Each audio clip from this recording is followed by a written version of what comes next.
ஏழாம் வகுப்பு தமிழ் விரிவானம் ஆழ்கடலின் அடியில். ஆழ்கடலின் அடியில்ங்கிறது ஒரு புனைகதை. புனைகதைங்கும்போது தன்னுடைய கற்பனையினால உருவாக்கப்பட்டதுதான் புனைகதைன்னு சொல்லக்கூடியது. அறிவியல் புனைகதைகளின் தலைமகன் என்று அழைக்கப்படுவர் யாருன்னா ஜூல்ஸ் வெர்ன். ஜூ ஜூல்ஸ் ஜூஸ் நல்லா ஜூஸ் குடிச்சாச்சுன்னா ரொம்ப கற்பனை வரும் அப்படின்னு கூட ஞாபகத்துல வச்சுக்கோங்க. அது ரொம்ப வெரைட்டியான கதையா இருக்கும் அப்படின்ட்டு. ஜூல்ஸ் வெர்ன் அறிவியல் புனைகதைகளின் தலைமகன் என்று அழைக்கப்படுறாரு. இவர் வந்து பிரான்ஸ் நாட்டைச் சேர்ந்தவர். பிரான்ஸ் நாட்டைச் சேர்ந்தவர். ரொம்ப பிராட் மைண்ட் அப்படின்னு ஞாபகத்துல வச்சுன்னா பிரான்ஸ் நாட்டைச் சேர்ந்தவர். அறிவியல் கண்டுபிடிப்புகள் பல கண்டுபிடிக்கப்படுவதற்கு முன்பே அவற்றைப் பற்றி தமது புதினங்கள்ல எழுதியவர் தான் ஜூல்ஸ் வெர்ன் அவர்கள். இவர் வந்து 80 நாளில் உலகை சுற்றி அப்படிங்கிறதுனாலும் பூமியின் மையத்தை நோக்கி ஒரு பயணம்ங்கிறதும் உள்ளிட்ட பல புதினங்களை என்ன செஞ்சிருக்காங்க, படைத்திருக்காங்க.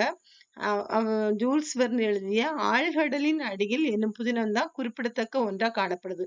அந்த ஆழ்கடலின் அடியில்ங்கிற புதினத்தின் மொழிபெயர்ப்பின் சுருக்கம் தான் நமக்கு பாடத்துல கொடுக்கப்பட்டிருக்கு. ஆழ்கடலின் அடியில்ங்கிறது ஒரு புனைகதையாக இருந்தாலும் அது வந்து நமக்கு எல்லாருக்குமே என்னன்னா ஒரு வியப்பளிக்கக்கூடிய ஒன்றாதான் இப்ப காணப்படுது.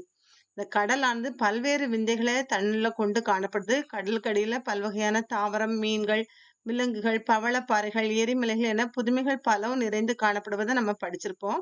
கடலுக்கடியில பல நகரங்களும் கப்பல்களும் மூழ்கி கிடக்குது. அதுபோல ஒரு கற்பனையான நீர்மூழ்கி கப்பல்ல சென்று அவற்றை எல்லாம் எப்படி காண்றோம் அப்படிங்கிறது தான் இந்த கதையில நமக்கு கொடுக்கப்பட்டிருக்கு. பியரி அப்படிங்கிறவங்க விலங்கியல் பேராசிரியரா காணப்படக்கூடியவங்க. கடலுக்கு அடியில உள்ள விலங்குகளை பற்றி ஆராயறதுல பெரும் விருப்பம் மிகுதியானவங்க. பியரி அப்படிங்கிறவங்க பியர்ஸ் ஜோப்ல மேரி கியூரி அப்படிம்போம். இது பியரிங்கிற பேரு. 1886 எட்டா எடுத்து வச்சு ஆண் வியக்கக்கூடிய அளவுல கடலுக்கடியில உள்ளதை காண போறாங்க அப்படின்னு கூட ஞாபகம். 1886ஆம் ஆண்டு கப்பல் மாலுமிகள்கிட்ட ஒரு அதிர்ச்சியான தகவல் காணப்படுது. என்னன்னு சொன்னா கடல்ல செல்லும் பெரிய கப்பல்லையும் உலோகத்தால் ஆன உடலை கொண்ட ஒரு விந்தையான விலங்கு என்ன செய்து தாக்குது அப்படிங்கிறது தான் அந்த செய்தி. அந்த விந்தை விலங்கு கண்டுபிடிச்சு அழிப்பதற்காக அமெரிக்காவின் நியூயார்க் நகர்ல இருந்து ஒரு போர்க்கப்பல் என்ன செய்து புறப்படுது. அமெரிக்காவின் நியூயார்க் நகர்ல இருந்து போர்க்கப்பல் புறப்படுது. கடல் பயணத்தை திறமை வாய்ந்த ஃபராகட் என்பவர் வந்து கப்பலின் தலைவராக இருந்து அதை என்ன செய்றாங்க, முன்னோக்கி நடத்துறாங்க. அதுல ஈட்டி எறிந்து திமிங்கலத்தை வேட்டையாடுவதில் வல்லவரான நெட் என்ற வீரரும் அக்கப்பல்ல இருக்காரு. எப்பவுமே மீனை பிடிக்கிறதுக்கு என்னன்னு சொன்னா ஒரு நெட்டு மாதிரி வலை தான் போட்டிருப்பாங்க. அப்போ திமிங்கலம் உள்ள இருக்கும்போது அந்த நெட்டை பாஞ்சுக்கிட்டு அந்த என்னது ஈட்டி உள்ள போறதா நம்ம என்ன செஞ்சுக்கிடுவோம், ஞாபகத்துல வச்சுக்கிடுவோம். அப்போ ஈட்டி எறிந்து வேட்டையாடுவதில் வல்லவர் யாருன்னா நெட் என்கிற வீரர் அப்ப அந்த கப்பல்ல இருக்காங்க. அவரோடு சேர்ந்து அவருக்கு உதவியா என்னன்னா கான்சீலும் கப்பல்ல செல்றாங்க. 3 பேர் செல்றாங்க. கான்சீலும் செல்றாங்க. 3 பேர் செல்றாங்க. 3 மாதங்கள் அமெரிக்காவுக்கும் ஜப்பானுக்கும் இடையே உள்ள பெருங்கடல் பரப்புல ஒரு இடம் விடாம என்ன செய்றாங்க, தேடுறாங்க. அந்த விலங்கு எனக்கு வந்து கண்ணுல படவே இல்லை. அப்போ என்ன செய்றாங்க, சரி நான் தங்களுடைய நகரத்தை நோக்கி பயணத்தை மேற்கொள்ளலாம் அப்படின்னு நினைக்கிற போது ஒரு பளபளப்பான உடலை கொண்ட ஒரு பெரிய விலங்கு மிக வேகமா வந்து என்ன செய்யுது, கப்பலை நோக்கி வந்து வருது. அப்போ அந்த விலங்கு சுட்டு தள்ளுங்க அப்படின்னு சொல்லி கப்பல் தலைவர் யாரு, பராக் பார்க்காம என்னது கட்டளை இடுறாரு அப்படின்னு ஞாபகத்துல வச்சுக்கோங்க. பராகட் கட்டளை இடுறாங்க. வீரர்களும் சுட தொடங்குறாங்க. பீரங்கி குண்டுகள் எல்லாமே என்ன செஞ்சிருது, அந்த உடலை தொலைக்க முடியாம தெரிச்சு விழுந்து எல்லாம் காலியாயிருது. நெட்டு வலிமை வாய்ந்த ஈட்டி எறிகிறாங்க. அவற்றால அந்த விலங்கு என்ன செய்யல, எதுவும் செய்ய முடியல. அந்த விலங்கு நீரை பீச்சி அடிச்சபடியே என்ன செய்யுது, கப்பல் மீது வேகமா மோதுது.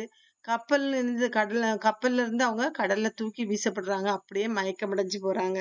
கண் விழிச்சு பார்க்கும்போது என்னன்னு சொன்னா அந்த உலோகத்திலான அந்த கொடிய விலங்கின் மீது தான் என்ன செஞ்சிருக்காங்க, படுத்திருக்காங்க. அப்போ எனக்கு முன்னால எனது அவங்களுடைய உதவியாளர் கான்சில நெட்டு என்ன செஞ்சிருக்காங்க, அமர்ந்திருக்காங்க. அப்ப நம்ம தேடி வந்த விலங்கு இதுதான் அப்படின்னு சொல்லிட்டு உண்மையில் நீர்மூழ்கி கப்பல் அப்படிங்கிறாரு நெட்டுங்கிறவரு. அப்ப நாங்க அந்த நீர்மூழ்கி கப்பல் மீது வேகமா தட்டி என்ன செய்றாங்க, உள்ள இருக்கிறவங்கள உதவிக்கு அழைக்கிறாங்க. நீண்ட நேரத்துக்கு பிறகு மேல் பக்கத்துல இருந்த மூடி திறக்கப்படுது. உள்ள இருந்து வந்தவங்க என்ன செஞ்சிருந்தாங்க, 3 பேரையுமே சிறையில பிடிச்சு அறைக்குள்ள வச்சு பூட்டியிருந்தாங்க. மறுநாள் காலை ஆனதும் கப்பல் தலைவர் அந்த அறைக்குள்ள வர்றாங்க. அவருடைய பெயர் நெமோன்னு சொல்லி அறிமுகப்படுத்துறாங்க. அப்ப அந்த கப்பலுடைய பேர் என்ன, நீர்மூழ்கி கப்பலுடைய பேர் என்னன்னா நாட்டிலஸ். நாட்டு நாட்டா போட்டு இருக்கு அப்படின்னு சொல்லி கூட ஞாபகத்துல வச்சுக்கணும். நீர்மூழ்கி கப்பல் பேரு நாட்டிலஸ்ங்கிறது. அப்போ இந்த கப்பல் வந்து ஒரு விந்தையான விலங்கு அப்படின்னு சொல்லி நான் என்ன செஞ்சிருக்கேன், எல்லாரையும் நம்ப வச்சிருக்கேன். இந்த உண்மையை தெரிஞ்சுக்கிட்ட நீங்க என்ன செய்ய முடியாது, இனிமே எந்த காலத்திலயும் இங்க இருந்து என்ன செய்ய முடியாது, விடுதலை அடைஞ்சு போக முடியாது. எனக்கா ஒரு தனி உலகத்தையே இந்த நீர்மூழ்கி கப்பல்ல நான் என்ன செஞ்சிருக்கேன், உருவாக்கி வச்சிருக்கேன். எனது நம்பிக்கைக்குரிய வேலையாள்கள்லாம் அங்க இருக்காங்க. எங்களுக்கு தேவையான அனைத்து உணவுகளுமே இந்த கடல் வாழ் உயிரினங்கள் தான் நாங்க என்ன செஞ்சுட்டு இருக்கோம், உருவாக்கிக்கிட்டு இருக்கோம். இனி நான் கரைக்கு திரும்பவே மாட்டேன். உங்களையும் என்ன செய்ய மாட்டேன், திரும்ப விட மாட்டேன் அப்படின்னு சொல்லிட்டு கப்பல் தலைவர் நெமோங்கிறவரு சொல்றாரு. இத கேட்ட உடனே என்னன்னா, பியரி, ஃப்ராகட் அதோட கான்சிலும் என்ன செய்றாங்க, அதிர்ச்சியில அப்படியே உறைஞ்சு போறாங்க. இவங்களுடைய மனத மாற்ற முடியாது அப்படிங்கிறது இவங்களுக்கு புரிஞ்சும் போயிருது. எப்படியாவது இந்த கப்பல்ல இருந்து நம்ம என்ன செஞ்சிருவோம், தப்பிச்சிடணும் அப்படின்னு சொல்லி மனதுக்குள்ள திட்டமிடுறாங்க. ஆழ்கடல் ஆழ்கடலுக்கு அடியில நீர்மூழ்கி கப்பல்ல அவங்களுடைய பயணமானது தொடர ஆரம்பிக்கு. கப்பல் தலைவர் நெமோங்கிறவர் என்னன்னா, அந்த 3 பேருக்கும் நீர்மூழ்கி கப்பல்ல உள்ள எல்லா இடங்களுக்கும் செல்ல என்ன செய்றாங்க, அனுமதி குடுக்காங்க.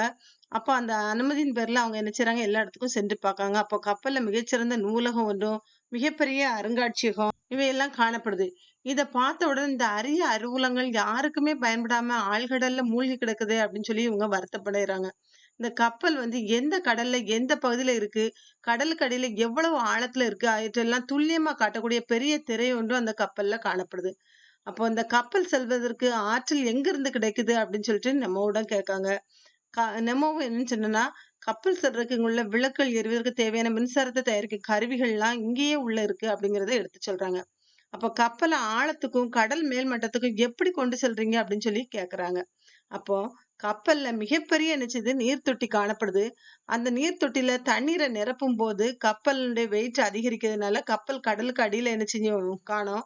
அதே இது கப்பல் அந்த என்னன்னா தண்ணீரை வந்து எந்திரங்கள் மூலமா வெளியேற்றும் பொழுது கப்பலுடைய எடை குறையறதுனால கப்பல் கடல் மட்டத்துக்கு மேல என்ன செய்யும் செல்லும் அப்படின்னு சொல்லிட்டு நம்ம விளக்குறாரு.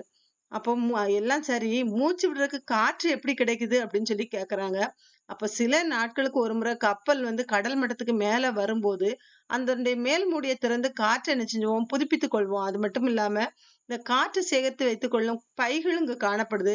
அத முதுகுல கட்டிக்கிட்டு முகமூடிய முகத்துல வைத்துக்கொண்டா 9 மணி நேரம் வரை கடலுக்குள்ள என்ன செய்ய முடியும்? நீந்த முடியும் அப்படிங்கிறதையும் எடுத்து சொல்றாரு நெமோ அவர்கள். எப்படியாவது கடல்ல அந்த நீர்மூழ்கி கப்பல்ல இருந்து நம்ம என்ன செஞ்சிடணும், தப்பிச்சிரணும்னு சொல்லிட்டு பல நேரம் முயற்சி செய்றாங்க. ஆனா, அது எல்லாமே தோல்வியில தான் முடியுது.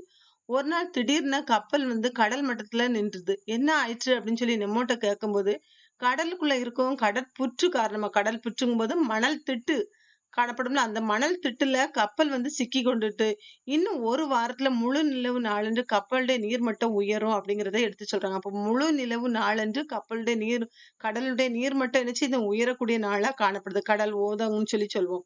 அப்போ நீர்மூழ்கி கப்பல் தானாவே என்ன செய்யும் நீர்மட்டத்துல மிதக்கத் தொடங்கும். அதுவரை நம்ம பொறுத்திருக்க தான் வேணும் அப்படின்னு சொல்லிட்டு நம்ம எடுத்து சொல்றாரு. நாட்டிலஸ்ங்கிற நீர்மூழ்கி கப்பலுடைய மேல்தளத்துல நின்று பார்க்கும்போது சற்று தொலைவுல ஒரு தீவு தெரியுது.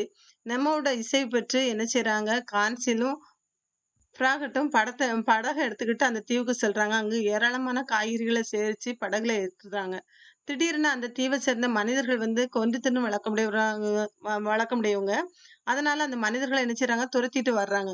அவங்க பயத்தோட விரைவா படக செலுத்தி கப்பல்ல வந்துருதாங்க. ஏராளமான படகுல அந்த தீவில் உள்ள மனிதர்கள் வந்து என்ன செய்றாங்கன்னா, நாட்டிலேச என்ன செய்றாங்க, சூழ்ந்துகிடுறாங்க. மேல்முடிய இறுக மூடியபடி உள்ள என்ன செஞ்சிருக்காங்க, இருக்காங்க. இந்த முற்றுகையானது 6 நாட்கள் தொடருது. 7ஆம் நாள் வந்து முழு நிலவு நாள். அப்போ கடல் மட்டம் உயருது. இப்ப என்ன செய்றாங்க, அவங்க மூடிய திறந்து காற்ற புதுப்பித்துக் கொண்டு பயணத்த தொடங்கலாம் அப்படின்னு சொல்லி நெமோ சொல்றாரு. அப்ப மேல் மூடிய திறந்ததுன்னா, அந்த மனிதர்கள் உள்ள விடுவாங்களா அப்படின்னு சொல்லி கேட்டு சொல்லிட்டு பயப்படுறாங்க. அப்ப நெமோ சிரித்தபடி சொல்றாரு. சிரித்தபடியே மேல் மூடிய திறக்கிறாரு. உள்ள இறங்குவதற்கு ஏணியில கால் வைக்கிறாங்க. அலறிக்கிட்டு எல்லாரும் ஓட்டம் பிடிக்காங்க. ஏன்னா, ஏணியில மின்சாரம் பாய்ச்சிருந்தாரு நெமோ. அதன் பிறகு காற்ற புதுப்பிச்சுக்கிட்டு என்ன செய்றாங்க, பயணத்த தொடர்றாங்க. பல நாட்கள் பயணத்துக்கு பிறகு இந்தியாவுக்கும் இலங்கைக்கும் அருகில நாட்டில சென்றுட்டு இருக்கு. அப்ப முத்துக்குளிக்கும் தொழில் சிறப்பா நடைபெறக்கூடிய இடம் எதுன்னா, இந்தியாவுக்கும் இலங்கைக்கும் இடையில உள்ள இடம் தான். அது அது அப்போ அந்த இடத்துல முத்து குளிக்கும் பருவம் வந்து தொடங்கல. இருந்தாலும் என்ன செய்றாங்க, காற்று பைய கட்டிக்கிட்டு, கொஞ்சம் முத்து சிப்பிய சேர்த்து வருவோம் அப்படின்னு சொல்லிட்டு நெமோ சொன்ன உடனே, நெமோவும் என்ன செய்றாரு, புறாவும் கடலுக்குள்ள அடியில செல்றாங்க. அங்க தன்னந்தனியா ஒரு இந்தியர் முத்து குளிப்பதற்காக கடலுக்குள்ள இறங்குறாரு. காற்று பைகள் இல்லாம மூச்ச அடக்கிக்கிட்டே முத்துச்சிப்பிய சேகரித்துக்கிட்டு இருக்காரு. அப்ப அந்த இடத்துல அந்த மனிதரை நோக்கி ஒரு சுறாமீன் வேகமா பாய்ந்து வரதும், நெமோ தான் கையில இருந்த நீளமான வாள்னால அந்த சுறாமீன குத்தி கிழிச்சு அந்த மனிதர காப்பாற்றுறாரு. ஒரு இந்தியர காப்பாற்றிய மனநிறைவோடு அவங்க இப்ப என்ன செய்றாங்க, மீண்டும் நாட்டிலேஸ்க்கு திரும்புறாங்க. மீண்டும் பயணத்த தொடங்குறாங்க. வழியில நாங்க பல வகையா விந்தைய கண்டோம். இங்கிலாந்துக்கும், ஸ்பெயினுக்கும் இடையே நடைபெற்ற போரின் போது, கடல்ல மூழ்கடிக்கப்பட்ட கப்பலையும் பார்க்காங்க. அந்த கப்பல்கள் சிதைவுகள்ல சிக்கியிருந்த தங்கம், வெள்ளி, வைரம் போன்றதெல்லாம் கொண்டா என்ன செய்றாங்க? அள்ளிக்கிடுறாங்க. இன்னொரு இடத்துல கடலுக்கு உள்ள கடலுக்குள்ள தீப்பிழம்பானது என்ன செய்யுது? கக்கிக்கிட்டு இருக்கு. அந்த எரிமலையும் கண்டு வியப்படையறாங்க. அது நம்ம அடியில பல 100 ஆண்டுகளுக்கு முன்பு ஒரே நாள்ல பூகம்பத்தால கடலுக்குள்ள மூழ்கி போன அட்லாண்டிஸ் என்னும் நகரத்தின் இடிபாடுகளையும் பார்க்கறாங்க. பூமியின் தென் துருவத்திற்கு செல்றாங்க. அங்க பெண்குயின், கடல் சிங்கம் போன்ற அரிய பறவைகளையும், விலங்குகளையும் பார்க்கறாங்க. திரும்பும் வழியில மிகப்பெரிய ஆக்டோபஸையும் பார்த்து அதோட போரிட்டு அதனையும் கொல்றாங்க. இப்படியே அவங்க பயணம் தொடருது. நாட்களும் கடருது. மீண்டும் நிலப்பரப்ப அடைய முடியுமாங்கிற நம்பிக்கைய அவங்க இழந்து போயிருந்தாங்க. ஒரு நாள் தொலைல கரை ஒன்று தெரியுது. எப்படியாவது தப்பிடணும் அப்படின்னு சொல்லிட்டு 3 பேரும் என்ன செய்றாங்க? எண்றாங்க. அதன்படி கப்பல்கள் இருந்த சிறிய படகுல ஒண்ணுலயும் ஏறுறாங்க. அப்போ நாட்லிஸ் ஒரு பெரும் கடல் சூழலுக்குள்ள என்ன செய்யுது? சிக்கிக்கிடுது. கப்பலுடன் இணைந்திருக்கும் படகும் சுழல்ல சிக்கிக்கிடுது. அதன் மேல் தளத்துல நின்று கொண்டிருந்த அந்த 3 பேரும் கடலுக்குள்ள தூக்கி வீசப்படுறாங்க. கண் விழிச்சு பார்த்தபோது நார்வே நாட்டுல கடற்கரையில மீனவர் ஒருவருடைய குடிசையில இருக்காங்க. அதன் பிறகு நாட்லஸ்க்கு என்ன நேர்ந்தது என்பது பற்றியோ, நெமோ என்ன ஆனார் என்பது பற்றியோ யாருக்கும் எந்த செய்தியும் கிடைக்கப்பெறல. இது ஒரு அற்புதமான புனைகதை. அறிவியல் கண்டுபிடிப்புகள் பல கண்டுபிடிப்பதற்கு முன்பே அவற்றைப் பற்றி தமது புதினங்கள் எழுதியவர் தான் ஜூல்ஸ் வெர்ன் அவர்கள். இவருடைய புதினங்கள் வழியா இன்றும் என்னது நெறைய கற்பனை சக்தியானது பெருகுவதற்கு ஒரு காரணமா இருக்கு. இத கேட்டதோடு மட்டுமில்லாம கேள்வி கேட்டு சரியான பதிலையும் தேர்வில் எழுதி வெற்றி பெறுவோம். வாழ்த்துக்கள்.